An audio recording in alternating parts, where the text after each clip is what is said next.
जय हिंद defence aspirants, welcome back again. This is Divyanshu Pandey.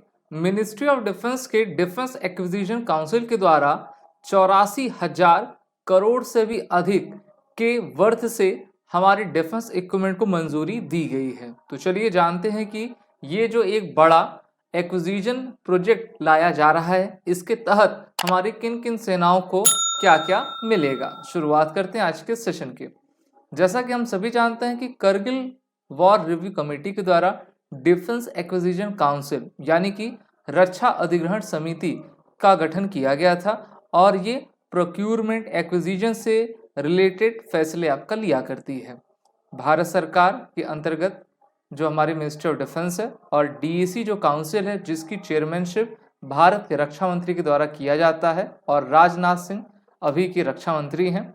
तो इन्होंने टोटल 84,560 करोड़ रुपए के कैपिटल एक्विजिशन प्रपोजल को अपना मंजूरी दे दी है। तो इस प्रकार से एक्सेप्टेंस ऑफ नेसेसिटी को जो है आपका अप्रूवल दिया गया है।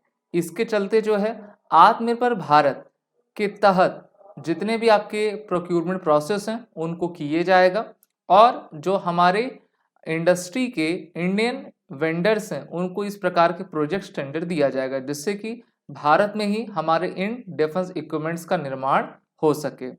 एक्सेप्टेंस ऑफ नेसेसिटी ऑर्डर किया गया था हैवी वेट टॉर्पीडोज के लिए जिसको कलवरी क्लास सबमरीन्स में आपका लगाना है।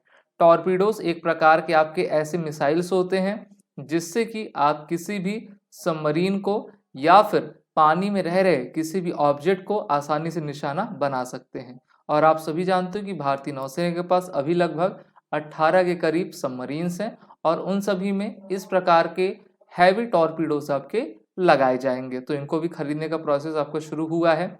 वहीं पर हम सभी जानते हैं कि हमने अमेरिका के साथ MH-60 रोमियो हेलीकॉप्टर की डील वर्ष 2020 में की थी जिसके तहत हमको अमेरिका से 24 MH रोमियो 60 हेलीकॉप्टर्स चाहिए और ये दुनिया के सबसे बेहतरीन नेवल सर्वेलेंस और लड़ाकू आपके हेलीकॉप्टर हैं जो कि मैरीटाइम डोमेन में इंडियन नेवी को सबसे ज़्यादा कैपेबल आपके बनाते हैं। तो इनके लिए भी इनकी सप्लाई को बेहतर किया जाए और यूएस गवर्नमेंट के साथ जो इस अकॉर्ड को जो आपका किया गया उसके तहत रिपेयर और रिप्लेसमेंट जो सपोर्ट हो उसको इसी आपके खर्च में प्रोवाइड किया जाएगा।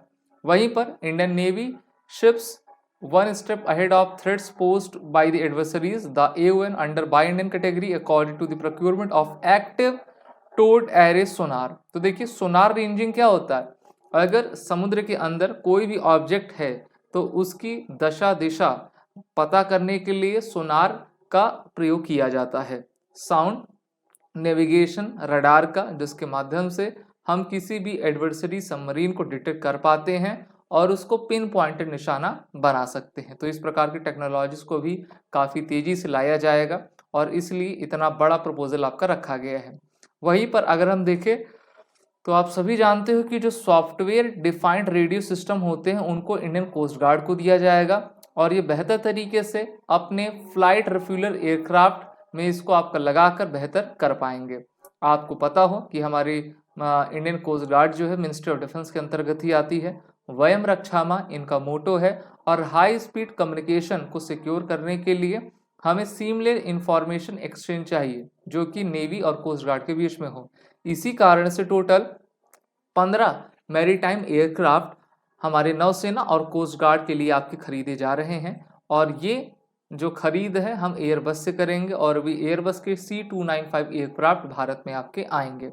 हम सभी जानते हैं कि 15 में से 9 ऐसे एयरक्राफ्ट इंडियन नेवी को दिया जाएगा, बाकी के बचे 6 एयरक्राफ्ट तो इसको आपका इंडियन कोस्ट गार्ड को दिया जाएगा। ये आपका C295 ट्रांसपोर्ट एयरक्राफ्ट है, मेनली मैरीटाइम अपने मैरीटाइम कैपेबिलिटी को बढ़ाने के लिए और सर्वेलेंस कैपेसिटी को इंक्रीज करने के लिए ये खरीद आपकी की जा रही है जिसकी टोटल कॉस्ट इसमें 29,000 करोड़ रुपीस आएगी। इसके चलते सर्वेलेंस, रिकनेसेंस और पेट्रोल कैपेबिलिटीज को बढ़ाया जाएगा।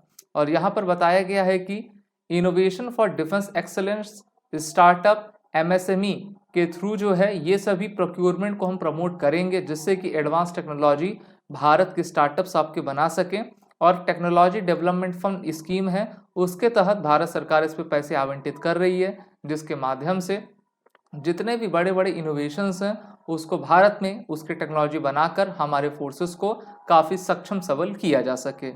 DAC has approve amendment in the defence acquisition procedure 2020, benchmarking and cost competition, payment schedule, procurement quantity etcetera. तो उसमें भी काफ़ी बड़े बड़े बदलाव किए गए हैं, जिससे कि हम बेहतर तरीके से अपने डिफेंस के बिजनेस इन्वायरमेंट को स्केल अप कर सकें और इसको गति प्रोवाइड कर सकें। हम देख ही रहे हैं कि इस बार का जो हमारा डिफेंस बजट था वो कितने का था, 6.2 लाख करोड़ रुपीस का था, और पिछले बार की तुलना में ये 13.18% आपका अधिक रहा है। और हम ये देखते जा रहे हैं कि मिनिस्टर डिफेंस को इस बार भी सबसे अधिक बजट दिया गया है, और मिनिस्टर डिफेंस चाहती है कि इस बजट के साथ हम तेजी से आगे बढ़ें और अपने रक्षा से संबंधित जितने भी निर्णय हैं उनको तेजी से कर पाएं, और हमारी जो चारों फोर्सेस हैं, आर्मी, नेवी, एयरफोर्स और इंडियन कोस्ट गार्ड, इनको सक्षम सबल बनाते जाएं। तो ये था आपका 84,560 करोड़ रुपए के लागत से किया गया डिफेंस एक्विजिशन का आपका कैपिटल, जिसके तहत हमारी फोर्सेस और भी आपकी शक्तिशाली होंगी।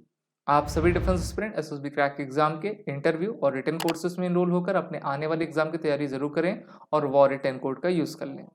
जय हिंद। अगर आप एक डिफेंस एस्पिरेंट हैं और SSB interview, NDA, CDS, FCAT जैसे एग्जाम्स के लिए प्रिपेयर कर रहे हैं तो आप SSB क्रैक एग्जाम्स के कोर्स को चेक करना ना भूलें। आप हमारी लर्निंग एप्लीकेशन को Google Play Store से भी डाउनलोड कर सकते हैं।